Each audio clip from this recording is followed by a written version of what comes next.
Já estamos ao vivo.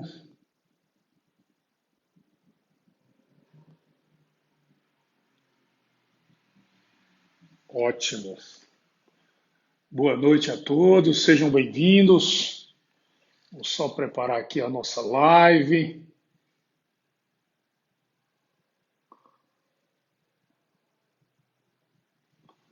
Ótimo. Como é que estão? Estão me ouvindo bem? O som está chegando bem aí?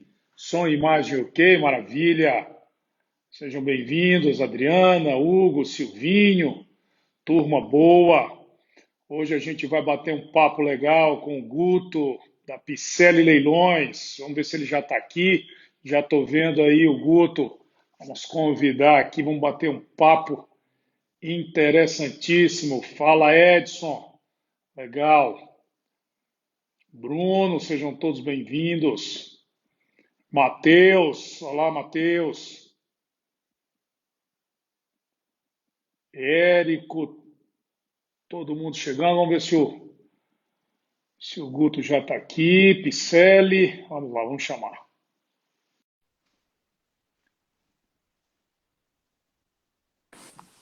Oi, oi. Oi, oi. Fala, seu Joel, tudo bem? Boa noite, como é que tá? Tudo jóia, prazerzaço falar contigo, cara. Você tá me Prazer ouvindo é... bem? Tô te ouvindo bem. Tá me ouvindo bem? Super bem, vendo e Legal. ouvindo muitíssimo bem. E aí, Guto, tudo Perfeito. jóia?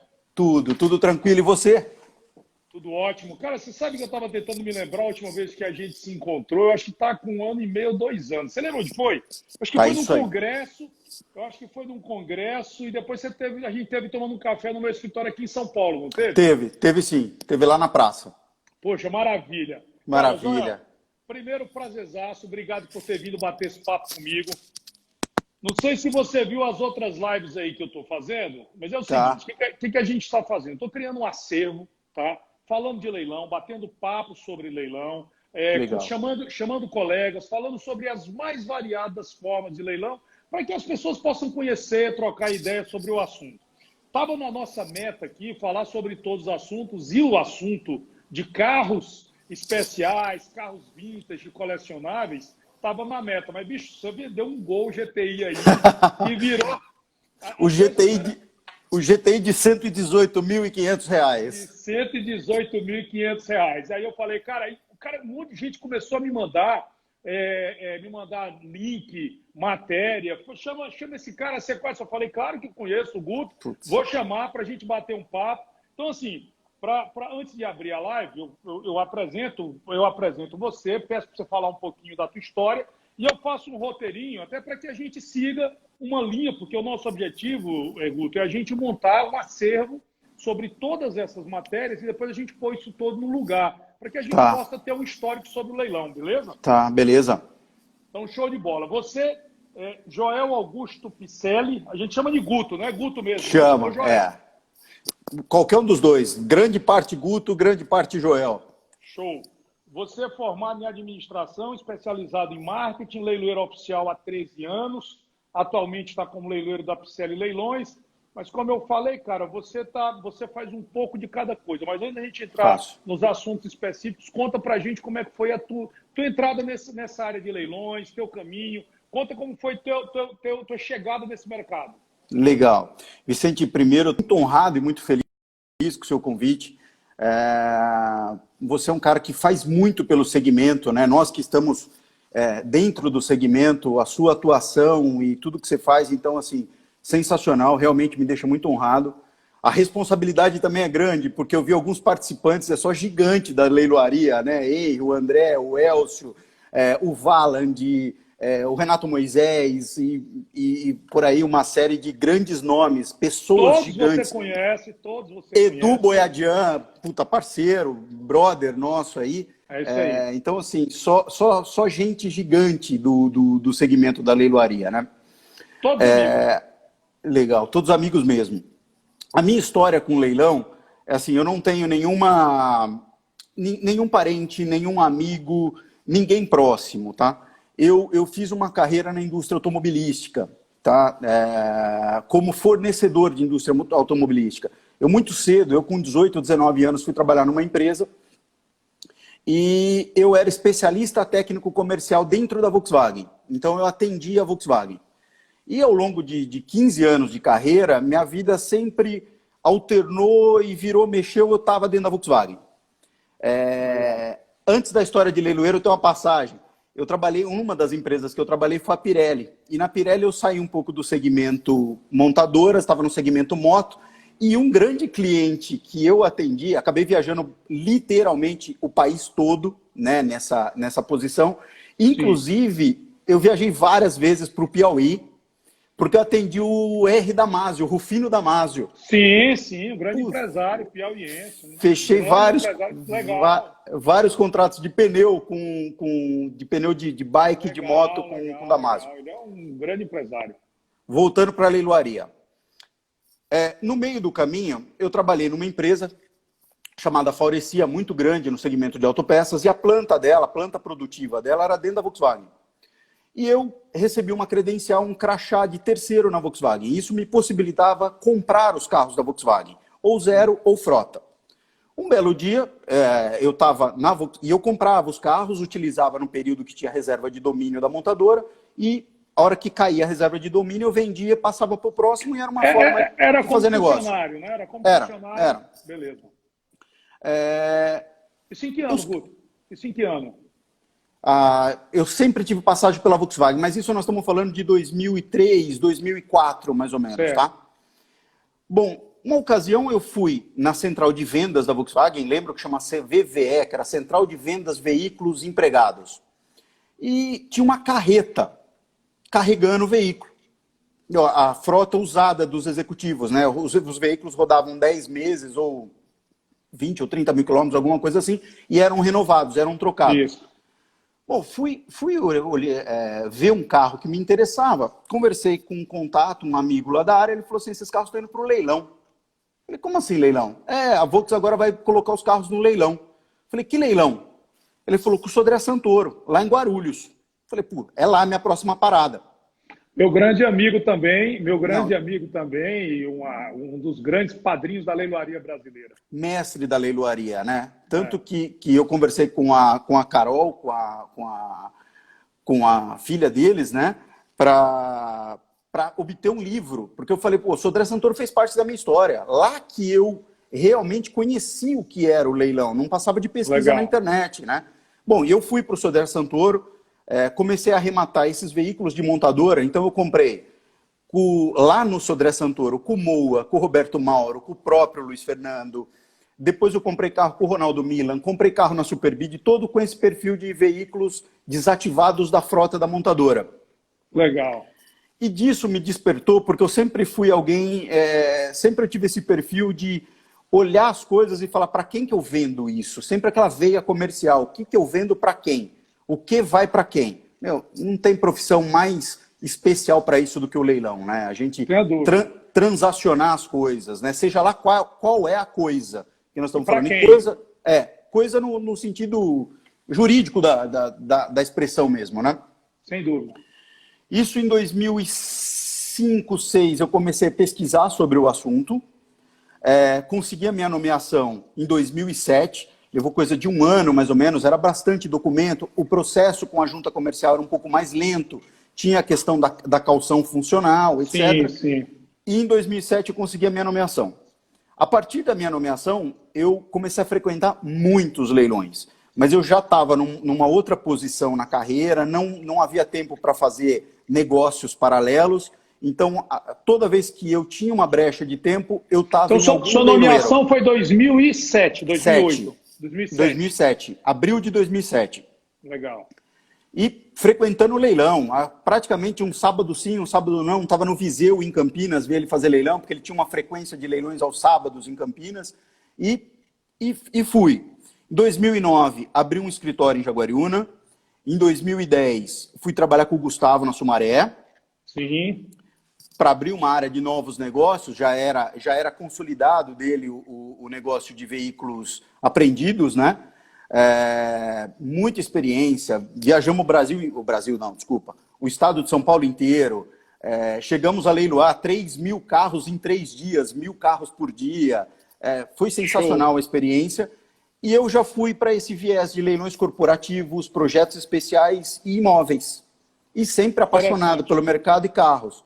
Veio a Picelli e essa é a minha trajetória aí no segmento de leilão. Isso é muito legal, Guto, pelo seguinte, porque eu tenho falado aqui, claro, os mais tradicionais geralmente vieram de família. Você tem um leiloeiro que veio de família, de alguma experiência, né? E você não, você veio do mercado como um operador de mercado, como um cara que tem o veio comercial, né, no sangue. E aí e hoje você atua em todas as áreas. Me fala um pouquinho do que você faz na Picelli. Você faz também leilão judicial, você faz um pouco de cada coisa. Hoje, a nossa atividade, a nossa receita, ela é muito baseada em leilão de imóveis, judicial e extrajudicial. Tá? Você está em Jaguariúna hoje? Eu estou em Jaguariúna. Eu tenho uma base em São Paulo, mas eu estou em Jaguariúna. Nossa sede, nosso lugar é aqui em Jaguariúna. Quantos quilômetros aqui de São Paulo, Jaguariúna, você fica? 90 quilômetros, mais ou 90 menos. quilômetros. 90 quilômetros. Coisa de 40 minutos, 1 hora, a gente está entrando em São Paulo. E segmento de imóveis. Mais leilão de imóveis. Mais leilão de imóveis. Eu diria que a receita corresponde a 90% do leilão de imóveis, que são vendas mais vultuosas, né? Claro. Mas eu procuro fazer todo tipo de... eu chamo de projeto especial. Então, nesse caminho, por exemplo, eu já vendi cargas de produtos eletrônicos, cosméticos, roupas, calçados... e dentro do leilão judicial tem algumas histórias engraçadas nossas aí de objetos e casos que aparecem, né? Cara, nós vamos falar disso, mas tem uma coisa interessante que é o seguinte, é que quando você fala isso, você mostra que não só a porta de entrada pode ser qualquer uma, como também a oportunidade para fazer negócio, para trabalhar na área é gigantesca, né? É gigantesca. Se você quiser se reinventar, você tem 1 milhão de possibilidades, tem, né? Você já trabalhou em todas as áreas e continua se reinventando. O leilão de carro que chamou a atenção foi a questão do Gol, porque é interessante que assim, a gente que conhece não se surpreende com isso. Faz parte do nosso dia a dia, mas as pessoas não se surpreendem. Assustam. Eu ainda vou falar disso, a gente vai já abordar esse assunto, mas eu queria falar de leilão de veículos como um todo. Hoje a gente ainda tem, Guto, muito desconhecimento das pessoas, né? Eu tenho feito um trabalho brutal, tenho conversado, tenho dado entrevistas, tenho procurado aculturar, divulgar, que leilão é só mais uma modalidade, é só uma forma de vender veículos ou bens, ou qualquer tipo de bens e serviços, né? Qualquer tipo de direito. Tu tem essa percepção também, você também tem essa percepção de que isso precisa ser mais democratizado, que a gente precisa levar isso, comunicar mais para as pessoas? Tu percebe isso também no teu mercado? Percebo muito isso. O leilão sempre foi tratado como algo caixa preta, né? E, primeiro, só o começo do nosso papo, eu enxergo o leilão como um canal de vendas, com um potencial monstruoso, né? Para várias coisas, vários segmentos, mas falando de leilão de automóveis, ele é um canal de venda. E é um canal de venda que deveria, né, ter o maior respeito do mercado, porque existe toda uma responsabilidade nossa, leiloeiros, de estar colocando aquilo. Tem um atestado nosso de estar colocando aquilo. E leiloeiro não é uma profissão fácil de se desenvolver, né? Então, ninguém vai colocar a profissão, o título em risco para vender um veículo que não tenha uma procedência legal. Né? O primeiro seu CPF, né, cara? É o seu CPF, é você que está fazendo isso. Né? É a nossa reputação que está lá, é o nosso CPF que está lá. Você sabe, então, eu tenho dado muitas entrevistas, Guto, assim, por conta dessa questão dessa inundação de sites falsos.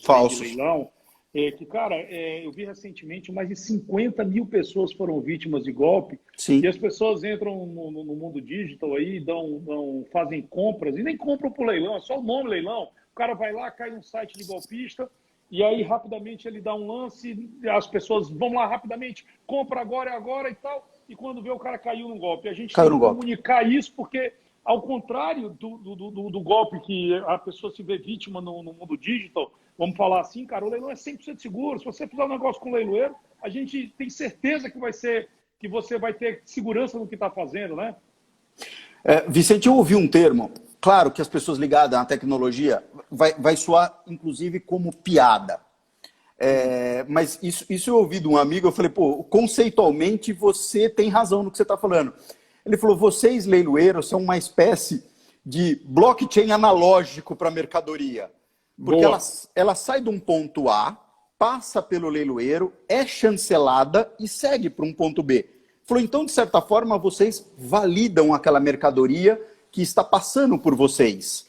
Eu falei, pô, gostei da analogia que você fez com a coisa. E temos fé pública para isso, né? Então, exato. É uma venda com segurança. Mas então vamos avançar, porque eu tenho que seguir um roteirinho para a gente abordar. Cara, me fala primeiro desses leilões, desses carros, vamos dizer assim, vintage, colecionável.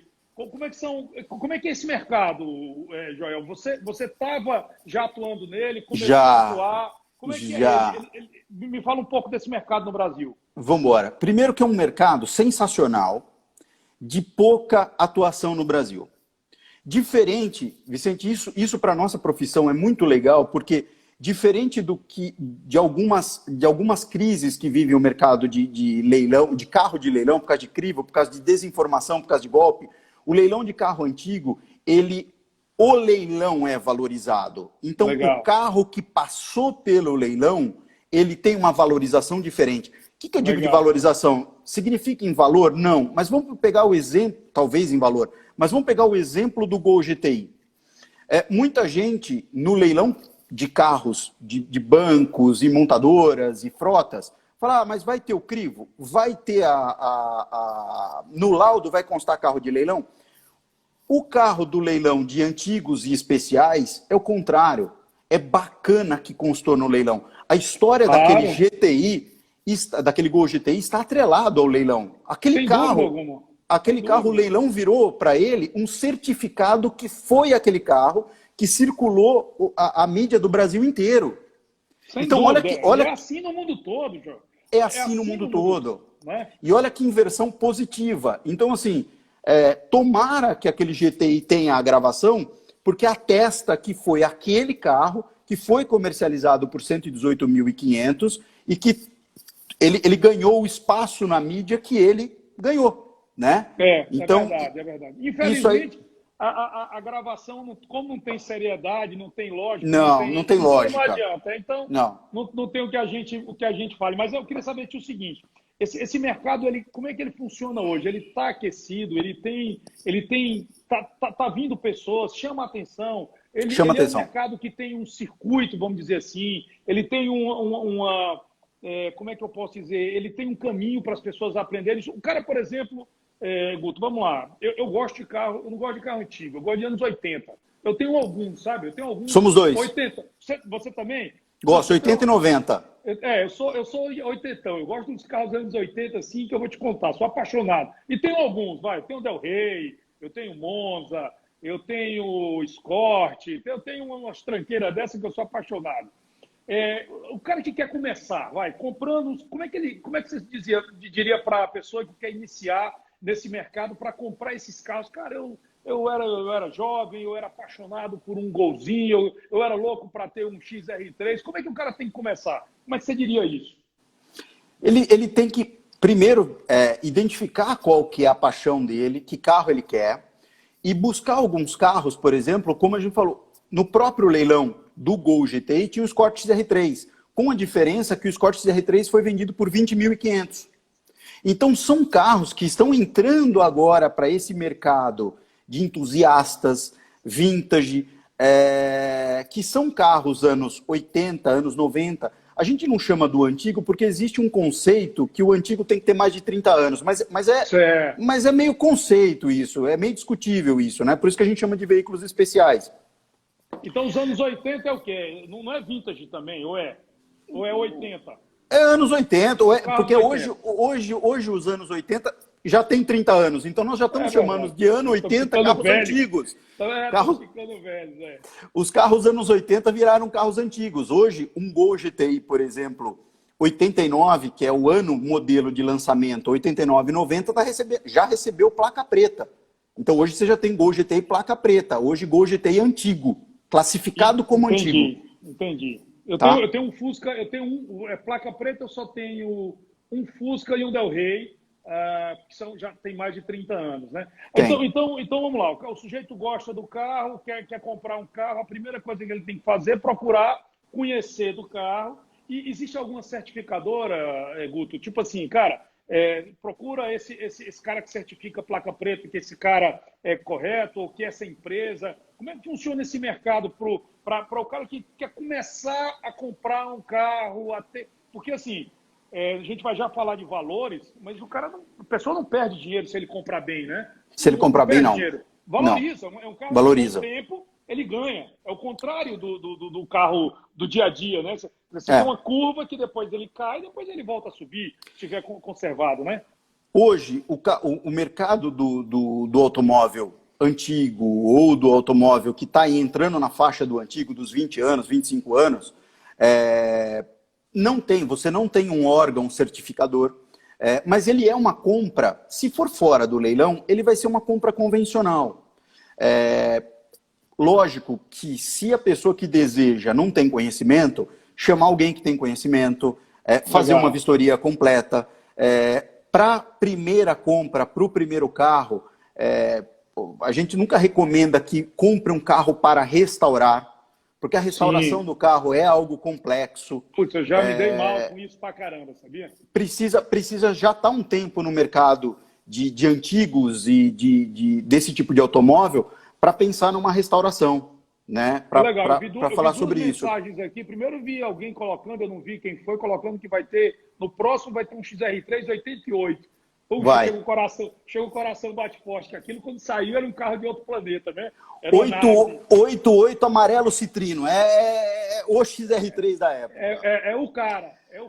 Mas falando uma coisa interessante, entrando no assunto, o que eu estou sentindo que está mudando no mercado, e que tem a ver com o leilão, tem a ver com o GTI, é o quê?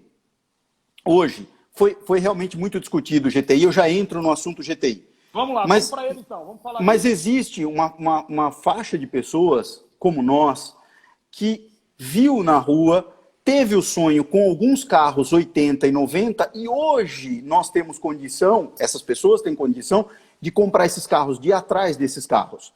Né? Então está começando esse mercado legal.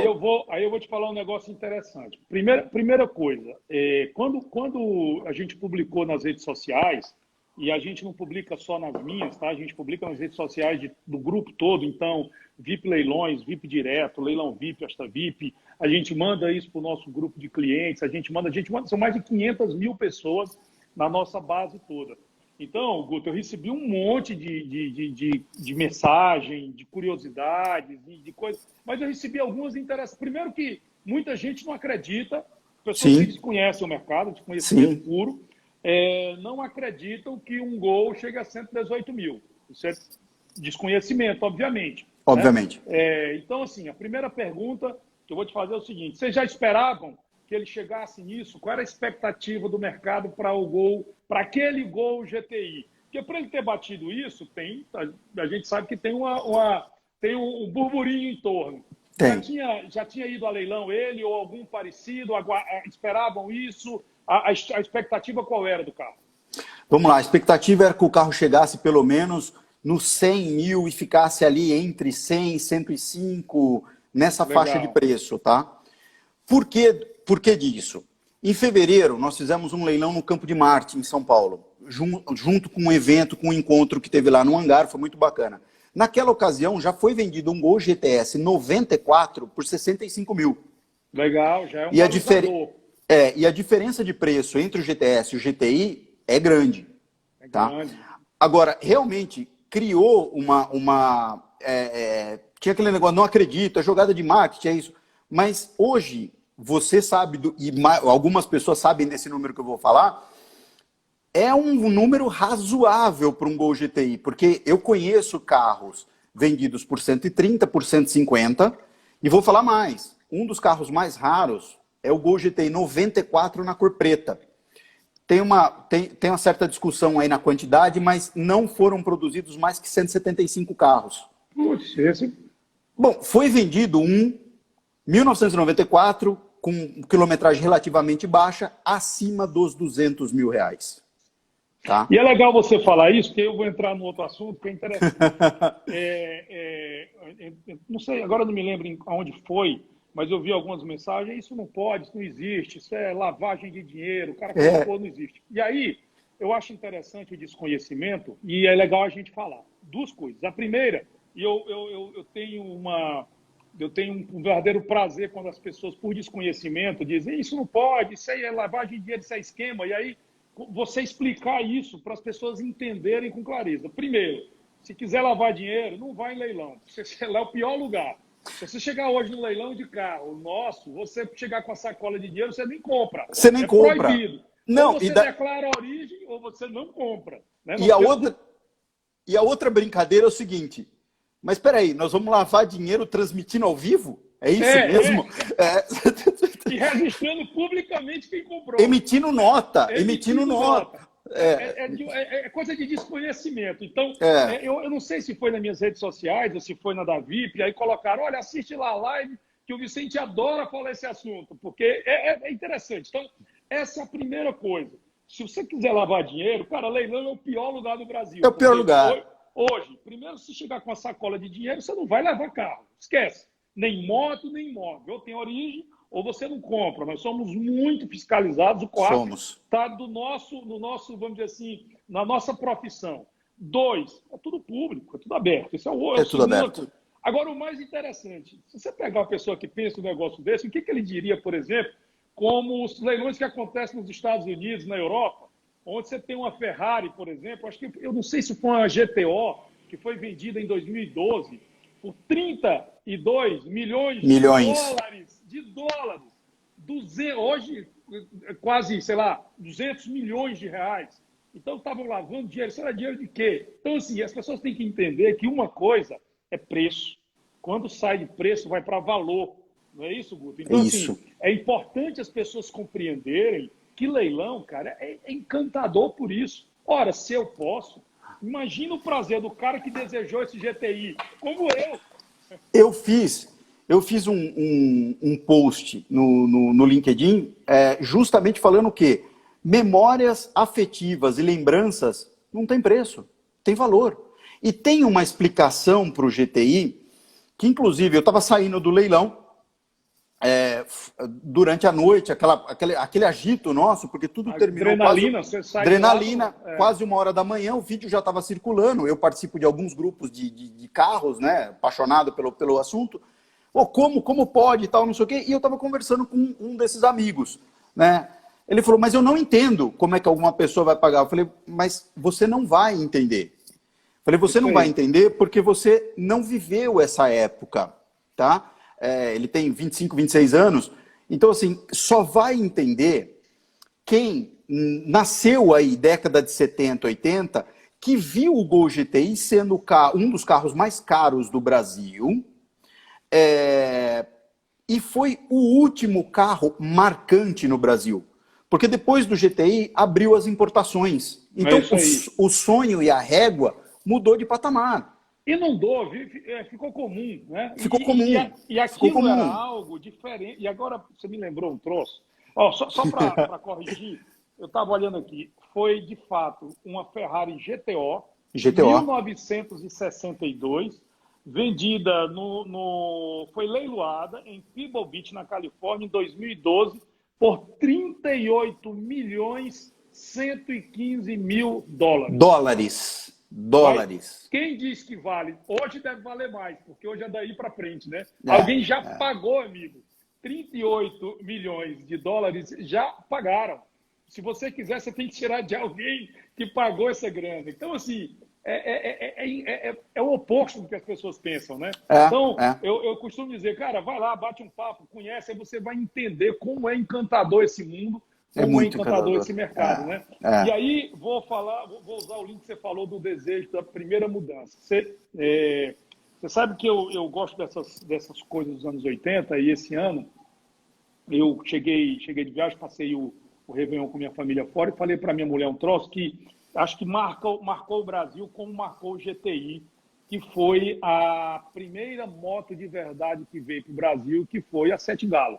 A Não tem Sete Galo. nada, não tem nada no Brasil que mudou a nossa geração, porque a gente ouvia motor de moto com pó, pó, pó, pó, pó, e ela veio com on, né? Veio. Foi o primeiro som que a gente, adolescente, naquela época, mudou. E eu acho que como todos nós, desejamos aquela moto a vida inteira. Eu nunca comprei e tal, e esse ano eu falei, cara, eu vou me dar essa moto de presente, não sei quanto custa, não vou atrás, acho que eu vou me dar porque isso é um negócio que eu tenho direito. E meu aniversário é em janeiro, Guto, dia 20 de janeiro, e a minha mulher me deu a moto de presente, rapaz. Putz. Rapaz, olha, e o melhor não é isso, não. Não. Ela me deu a moto, conseguiu de um Que colecionador. presentão! Que presentão! Que presentão! Conseguiu de um colecionador de Goiás. De Goiás. Quem encontrou com ela foi o Wesley. Um abraço pro Wesley, que é leiloeiro de carro, tem Fusca, colecionador. É um cara que conhece carro. Um dia eu fizer uma live com você, você vai ver como o cara é bom. Vende muito carro conosco na VIP.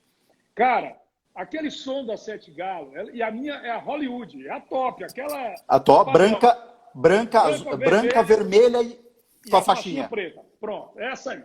Aquilo, eu dizia o seguinte, quem tem uma moto dessa é mais homem do que os outros. Eu me senti naquela época, em 1987, que é o ano da minha moto, eu olhava para aquilo e ficava impressionado. E eu vou lhe dizer, cara, eu quando ando nessa moto, eu sinto um prazer assim, único, porque me volta à minha adolescência. Eu estou contando isso para dizer o seguinte, é isso aí que acontece, quando você compara vontade, memórias, não é isso? É exatamente o que você estava dizendo. Olha, só para fazer justiça, o Wilson Veiga está dizendo aqui que em 2018 foi vendido uma GTO 62, que deve ser a mesma, não sei, foram produzidas muito poucas, por 50 milhões de dólares. Eu ia falar 40, porque teve um carro, uma Ferrari também, que eu acho que era GTO, a homologata lá, que foi 44 milhões. Mas então acho que essa que passou.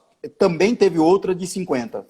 Então, estou considerando a informação do Wilson, estou considerando a informação dele. Você Guto, você acredita que esse sentimento do, puxa, a minha memória, eu consegui, eu me tornei um homem maduro e eu desejava aquilo quando eu não podia. Isso não tem limite? Tem, a conta bancária. Mas o desejo não. O desejo não. O desejo não. Você, hoje, por exemplo, eu vou dar alguns... Vamos passar um pouco antes disso. Primeiro, existe colecionador de GTI. Tem uma coleção em Curitiba que tem todas as cores de GTI, que é a FAC coleção, se eu muito me engano. Ah, legal. Existe um mercado. Existe um mercado. E se a gente der um passo atrás, isso já aconteceu com outros carros. Então, o Maverick, por exemplo, ele viveu a época de ser desvalorizado, de não valer nada, de ser abandonado nas ruas e começou uma ascensão de preço. Hoje, um carro em bom estado, tá, não é comercializado a menos de 100 mil reais. Um GT V8. Um bom GT não é esse preço. Não é. Não é menos do que isso. Assim como os Dodges. Os Dodges foram carros abandonados na crise do petróleo. Eram abandonados na rua. O valor despencou. Né? E hoje, também, não, raramente... Bom, se a gente estiver falando num Charger RT, não são comercializados, em hipótese alguma, por menos de 100 mil. E nós estamos falando já em carro que já passou de 200 mil os veículos mais novos. O que está acontecendo nisso?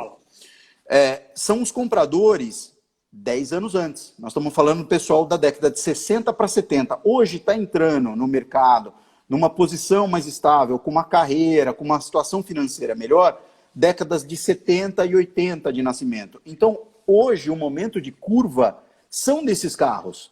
Então, veículos como Escort R3, Cadete GSI, Gol GTS, Monza SR, todos esses carros que foram pseudos ou esportivos da década de 80 e 90, então, começaram a subida de preço deles. E não tem parada. GTI... Perfeito. Nós não estamos chegando no teto, não.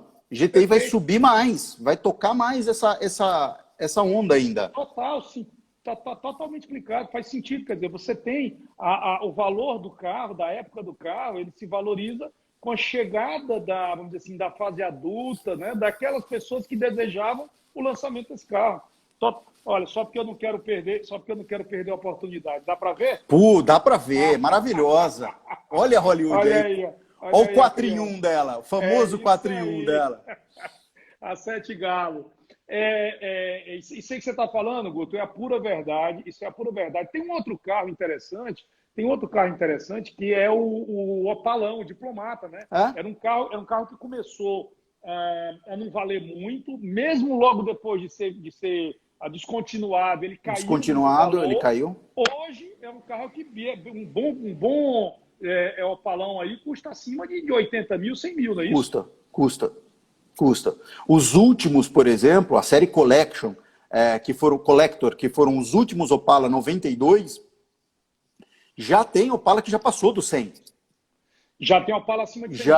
Já tem Opala, Isso eu digo assim, lógico, hoje você tem Opalas de todo tipo, tem Opalas com preparação, tem Opala com motor de Corvette, Sim. então são veículos que o investimento feito no veículo foi muito grande. Mas um carro original, um Opala original 92, já passou de 100 mil. Entendeu? Um carro com grau de originalidade bom, vários já foram comercializados acima de 100. A gente está falando de moto, Guto. Você também já teve experiências com motos Já. Colecionáveis? O que você Já. conta aí? Como é que é esse mercado? O mercado... Uma experiência... A Sete Galo é uma moto que todo mundo da nossa geração conhece. Mas você tem outras motos que no Brasil eu não sei. Quais são as motos objeto de desejo no Brasil? Peraí. A moto objeto de desejo no Brasil é a Sete Galo. E ela está numa posição muito acima das outras, mas também explica pelo modelo. Quando você tinha a Sete Galo no Brasil, o que você tinha abaixo? A CB400. A CB400, ela custava 4 vezes menos, né? Então, você com dinheiro para comprar uma CB400, você tinha que investir de 4 a 5 vezes o valor daquela CB para ter uma CBX. Então, o grande objeto de desejo é a CBX, né? É a Sete Galo, é a 750. Mas hoje, as motos, por exemplo, XLX 250, XLX 350, que também foi um objeto de desejo na época do lançamento, são motos que... só que existem algumas motos, por exemplo, que foram muito usadas. E depois da vida útil dela urbana, viraram motos de trilha, essas coisas. Então, as motos que existem com um pouco de originalidade ou restauradas, também estão entrando no valor do desejo e do valor. Né? Legal. Do desejo e do valor. É mais fácil, por exemplo, você achar uma CB400, que foi uma moto mais urbana e mais cuidada, então você acha com facilidade uma em bom estado. Mas as séries XLX, principalmente 250 e 350, são raríssimas em bom estado. É verdade, é verdade. Então são disputadas a tapa também essas motos, tá? É verdade, difícil encontrar essas motos. Sim, sim. Você falou lá atrás, para não deixar de comentar, a questão de leilões grandes, você falou leilão de 3 mil veículos em 3 dias, né? Eu fiz muito, não com essa quantidade junto, mas eu fiz leilão, acho que para 2 encarnações, sabe? Fiz leilão demais. Eu passei pelo menos uns 10 anos da minha vida que eu fazia leilão praticamente todo dia e viajando, indo para todos os lugares. Tem alguns compradores aí, Silvinho, um abraço aí, gente que me encontrava aí por esse Brasil. E eu tenho o caso de fazer leilão, eu acho que meu recorde, tem uns quadros lá na VIP, que leilão de 11 horas, 12 horas, aquilo era prazeroso, mas era extenuante fisicamente também. Era. Hoje eu não faço assim mais no dia a dia, mas eu fiz muito. E você relata, fez leilões, você também fez, mas são leilões de trânsito, geralmente veículos apreendidos, que você meio que faz um automático, né? Você está conversando e está vendendo, né?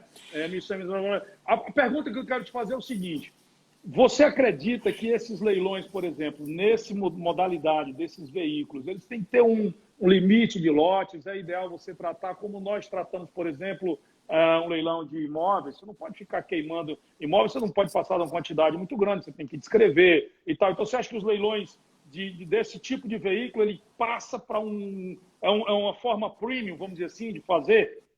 Sim, com certeza. São assim, públicos e leilões completamente diferentes. Hoje, por exemplo, esse exemplo do leilão de 3 mil veículos em 3 dias, 1.000 veículos por dia, sim, veículos de trânsito, uma média de 20, 25 segundos por veículo de venda. Só que a quantidade que você está oferecendo e a mercadoria que você está oferecendo, ela é muito comum e tem muito repetida. Então, você tem aquele trabalho de se manter da avaliação para cima, mas o que você precisa ser é produtivo para exaurir aquilo, para dar aquele fim. Correr. Completamente diferente do que hoje é o nosso mercado de venda de imóveis. Eu diria o seguinte, é muito premium esse mercado. E eu acredito, e nós aqui fazemos o quê? Muito a individualização de lotes. Então, se precisar de 1 hora para vender um lote, para vender um imóvel em pregão, será feito. E fora os 60 dias antes de toda a preparação daquilo. Porque você deve ter notado isso.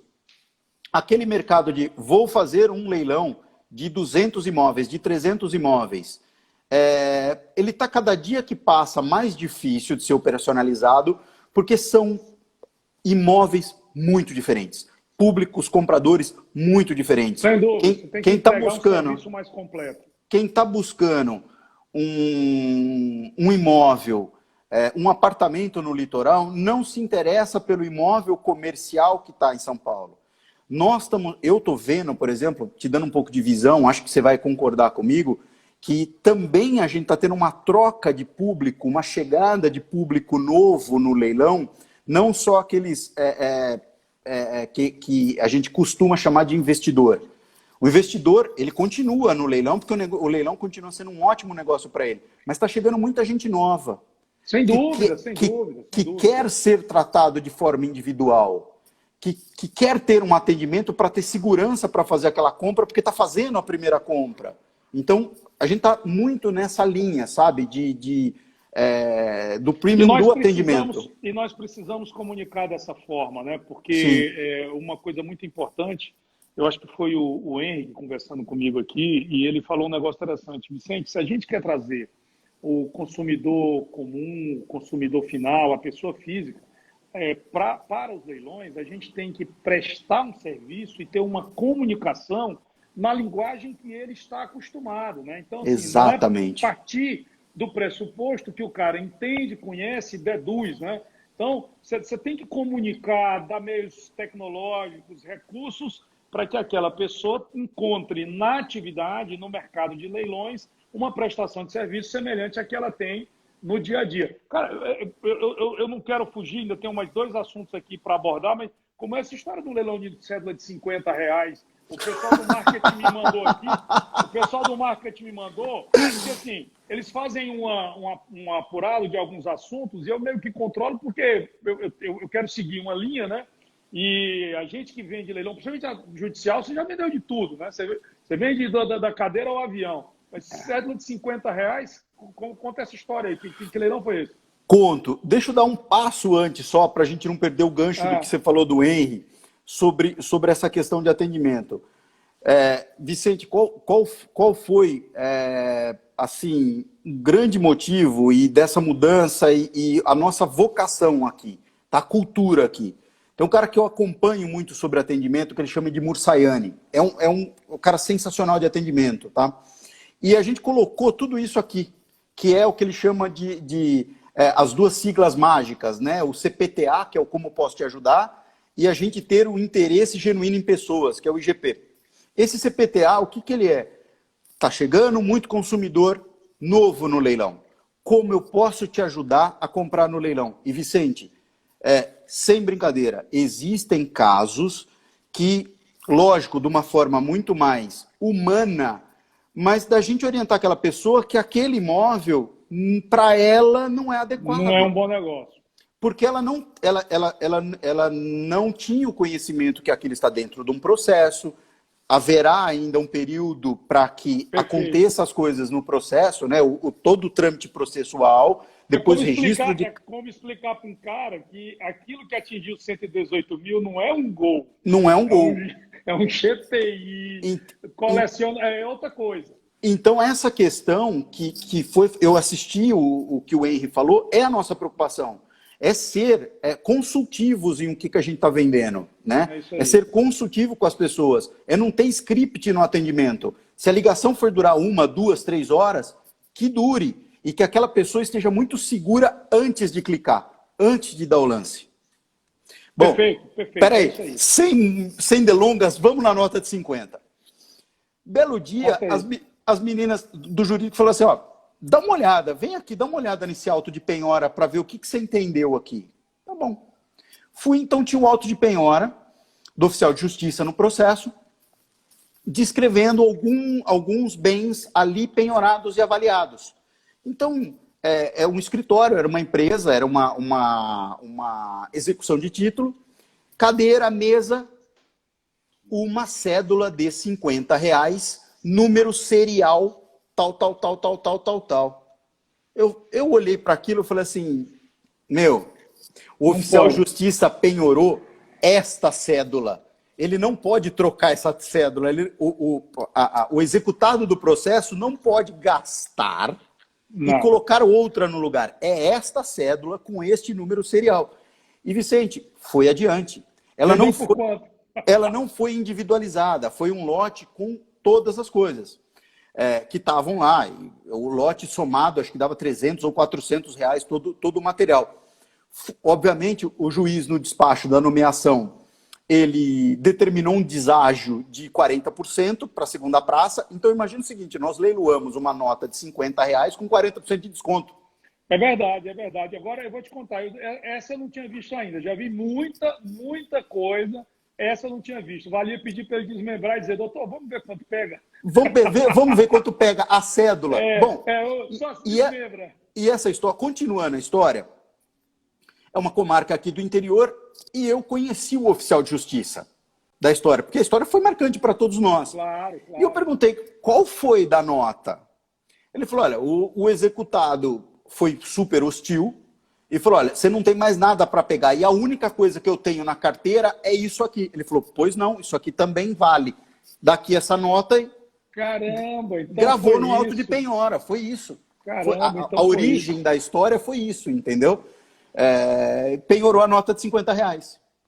Show. Guto, excelente história. Agora para eu não perder a oportunidade, é o seguinte, vou aqui para finalizar o script, nosso tempo está acabando, passa rápido pra caramba. Nossa, já. Impressionante, já. Passa rápido. Vamos emendar.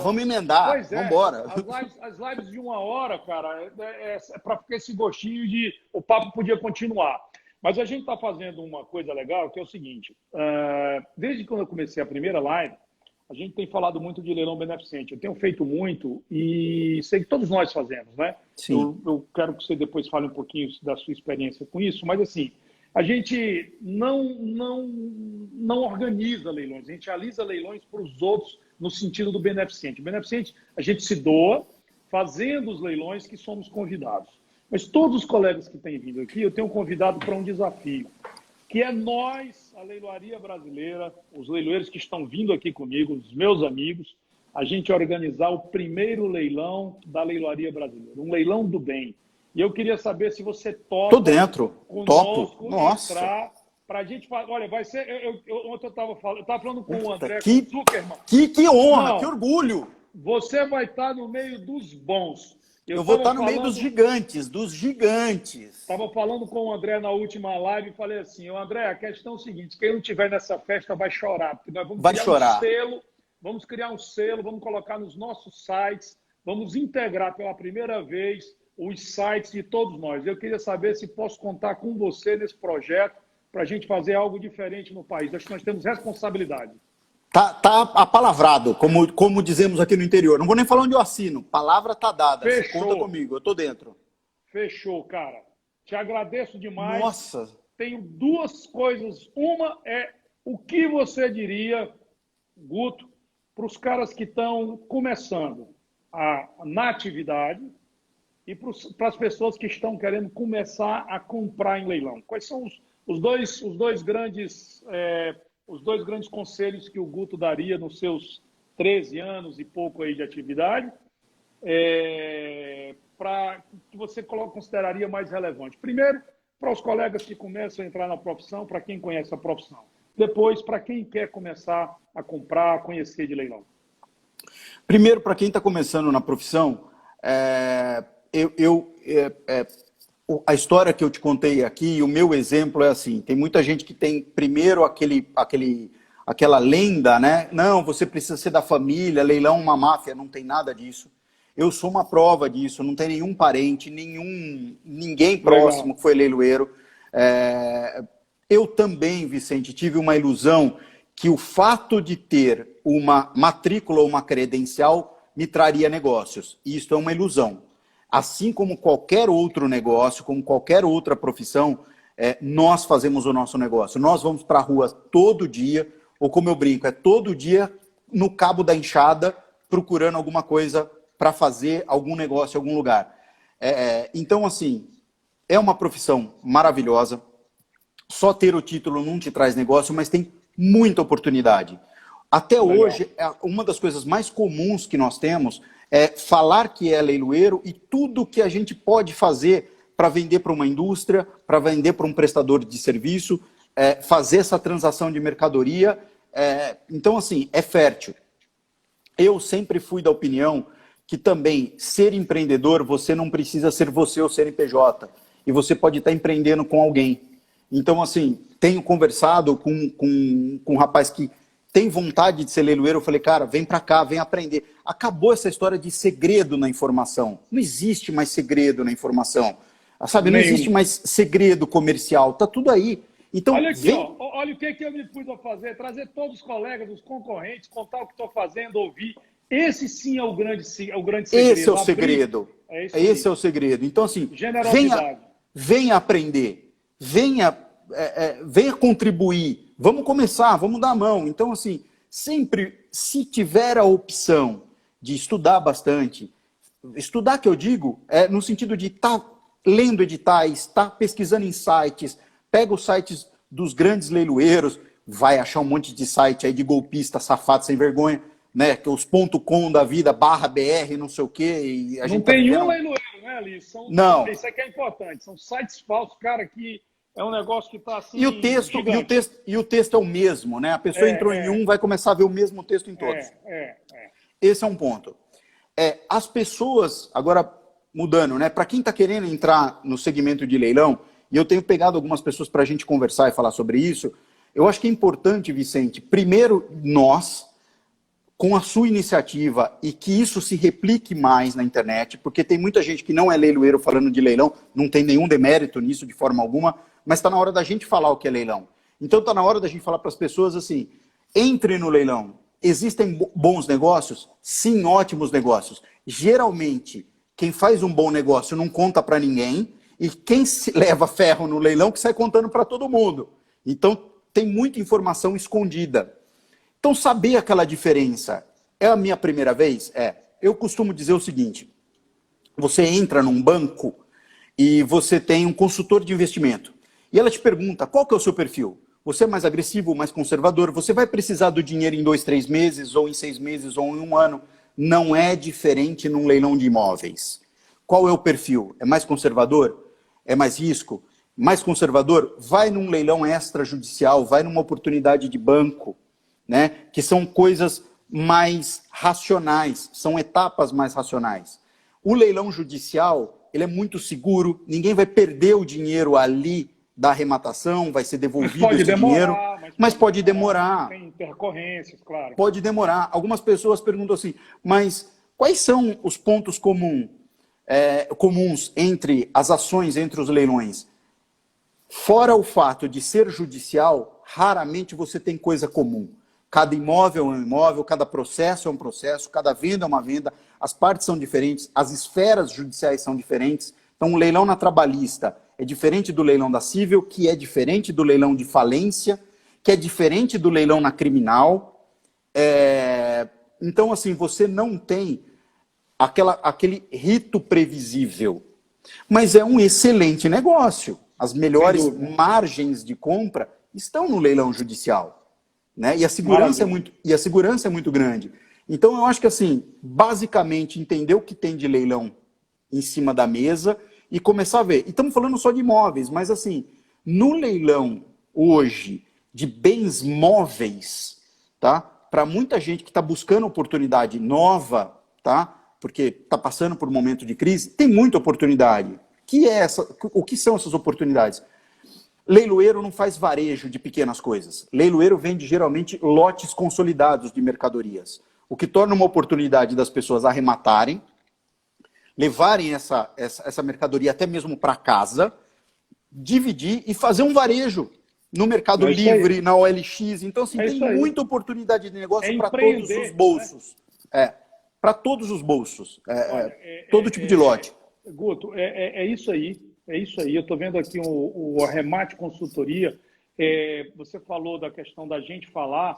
E quando eu no começo da pandemia, me dei ao trabalho, me dediquei alguns minutos a pesquisar no mundo digital, cara, eu fiquei surpreso, positivamente surpreso. Positivo. Com consultorias ensinando as pessoas a negociar em leilão e tal. Eu acho isso, se são honestas, se são consultorias boas, assim como as pessoas precisam, como você falou, eu acho excelente. Porque isso só faz engrandecer o mercado. Desburocratizar o leilão, como está aí a Remate Consultoria colocou, eu não conheço, mas assim, acho que esse é o desafio, falar com honestidade e mais. No mundo hoje da informação real-time, não tem lugar para picareta, amigo. Não tem lugar para picareta. Não. Meu amigo, nosso tempo se foi, papo bom demais, ficamos rapidamente envolvidos. Só o gol dava uma live, né? Dava. Guto, 2 minutos aí para você falar o que você quiser, mas eu queria te agradecer. Prazer imenso te rever aqui. A gente vai se encontrar outras vezes, com certeza, em breve. Vai, breve. Esse é o nosso caminho, é encontrar pessoas que estão fazendo, sabe, contribuindo com a atividade, contribuindo com a sociedade brasileira, contribuindo com o mercado, contribuindo com essa modalidade de venda, que é mais uma. É que a gente gosta, que a gente sente tesão em trabalhar, que a gente se apaixona, e não se propõe a criticar ninguém, só quer dizer, vem comprar em leilão que você vai gostar. Então, te agradeço imensamente, parabéns pelo trabalho que você tem feito, tá? E você tem aí 2 minutos aí para falar o que você quiser, cara. Vicente, primeiro eu te agradeço novamente o convite e a honra de estar participando dessa live com você. Se olhar para trás, eu vejo os gigantes que você chamou aqui, então isso engrandece muito, assim, mais uma vez, muito, muito obrigado, tá? Muito honrado e feliz mesmo de estar aqui. Falamos agora de consultorias, eu também, a gente precisa agradecer essas consultorias, porque eles estão sendo grandes responsáveis por trazer sangue novo, oxigênio novo para os leilões e para as arrematações. É um mercado maravilhoso. Nós somos apaixonados, eu sou apaixonado por isso. Acho que antes de ver o que nós vamos fazer, a paixão pelo atendimento, a paixão pela venda, a paixão pela leiloaria está acima de tudo, né? Não passa por cima. Acho que quanto mais a gente conseguir contagiar o nosso ambiente para os leiloeiros virem nas redes sociais, aparecerem, explicar, desmistificar, desburocratizar. Por exemplo, a gente não consegue, nós não temos gerência sobre a justiça, mas nós temos gerência sobre as nossas plataformas, né? Como ajudar no atendimento, como desburocratizar o nosso atendimento, como humanizar a relação com o leilão, porque isso sempre foi muito distante, né? Então, eu acho que essa é a nossa pegada desse momento. Esse é o nosso caminho, trazer gente, humanizar isso, para que as pessoas estejam seguras e tranquilas para fazer um bom negócio. Porque, teoricamente, vender um bom negócio seria fácil, mas não é tão fácil no nosso caso, né? Então, é algo que é conflitante às vezes, né? E é isso aí, só agradecer todo mundo aí, todo mundo que participou, a Pri, o Samuel, o pessoal que está mandando um abração aí, Rodrigo, vários amigos aqui. Gente, muito obrigado. O papo é bom, não dá para falar para todo mundo. E olha, no próximo leilão, se tiver gol e opalão, me avisa que eu vou lá. Avisa, está prometido, vamos para lá, vou acompanhar com você. Agradecer minha mulher, né, a Bia, que está participando aqui ativamente. Legal, sensacional, legal. Obrigado, coração. E, próximo GTI, já vou cantar bola. Estamos em negociação no GTI Preto 94 para o próximo leilão. Putz. Vou te avisar que vai um GTI aí, hein? Eu vou mandar entregar aqui na praça, depois você leva aí pro... Se tiver... você está em São Paulo. Mas eu vou fazer melhor. Vou divulgar, tá aí. Vou divulgar o leilão nas Bora. redes da VIP. Olha aí, hein? Bora. Olha aí, vou mandar para as redes da VIP. Tá feito o compromisso. Sensacional. Tá feito o compromisso. Um Obrigado, abração. cara. Um grande abraço. Um Valeu abraço. demais. Um abração. Obrigado a todos que vocês Obrigado a todos. participaram e que assistiram. Show. Show.